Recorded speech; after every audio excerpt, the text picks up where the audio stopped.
What's up guys, Jonathan here, and today we're going to be taking a look at the Xiaomi Redmi 3S Prime's camera, and we'll be putting it against its paces. And by the way, this particular video has been recorded by the front-facing 5-megapixel shooter of the Redmi 3S Prime. So without further ado, let's get started.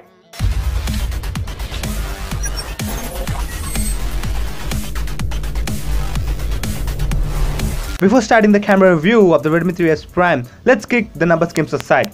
So the Redmi 3S Prime comes with a 13-megapixel f2.0 sensor with PDAF and 1080p video recording capabilities with single LED flash. And when we flip the smartphone, the Redmi 3S Prime comes with a 5-megapixel sensor, f2.2 aperture and 1080p video recording capabilities. So on paper at least, the Redmi 3S Prime shines, but let's see how it faces with the real world usage. So without further ado, let's jump right to the app. So let's now go to modes. There are not a lot of modes available, but there is a manual mode, but that's just simple, but a camera junkie can use it. And let's now go to settings, and you can choose between the aspect ratio, that is the standard 4:3 to 16:9.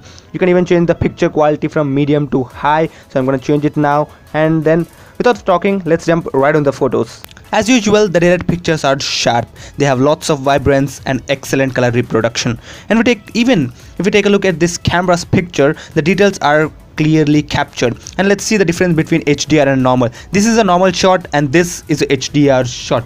You can clearly see the difference. The vibrancy, the saturation has increased a lot.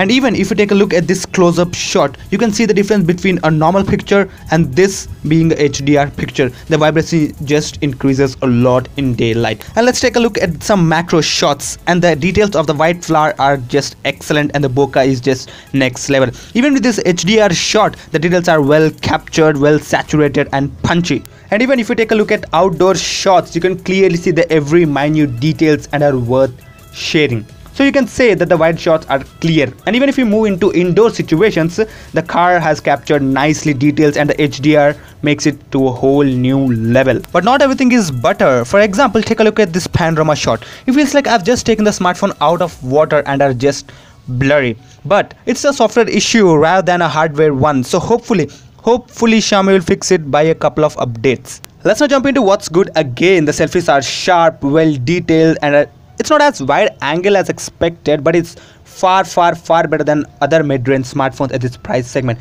Take a look at this picture. It's just sharp and captures well detailed pictures. But as is the case with every mid-range smartphone camera, the night shots are just terrible. For example, take a look at this evening shot of the Christmas tree. It's okay, it's not as good, but it's okay. And now take a look at the picture.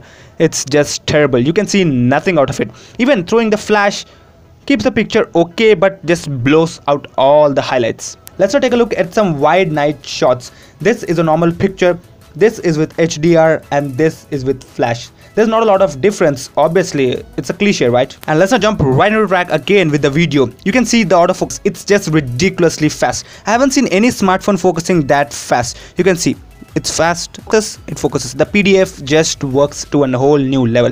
Let's take a different situation. You can see details are well captured and the autofocus is just next level. And the PDF just doesn't focus quickly, it also captures all details well correctly. I haven't seen any smartphone in this price segment to capture details this well and this fast.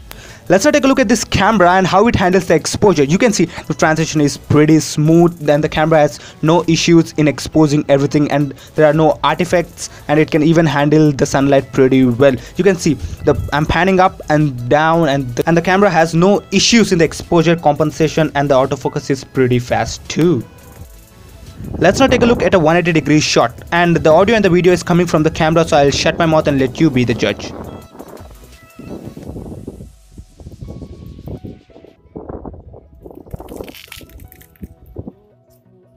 So with this, we can clearly say that the Redmi 3S Prime has a pretty respectable camera.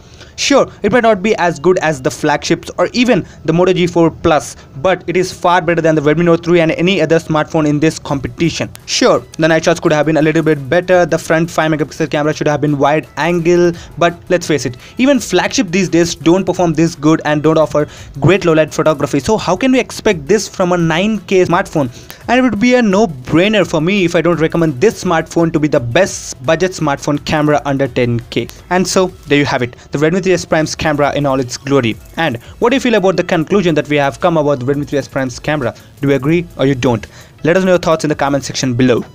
And that pretty much winds up the video. Hopefully enjoy the content. If you did and feeling like the one who's privileged to produce this video to an awesome audience like you feeling, make sure to crack that like button. But if you thought this video sucked, you know what to do. But if you loved it, go ahead and get subscribed to my channel as well. Link to that can be found below. Until then, this has been your host Jonathan from TechTeachers, reminding you to check out my previous video about the unboxing of the Redmi 3S Prime.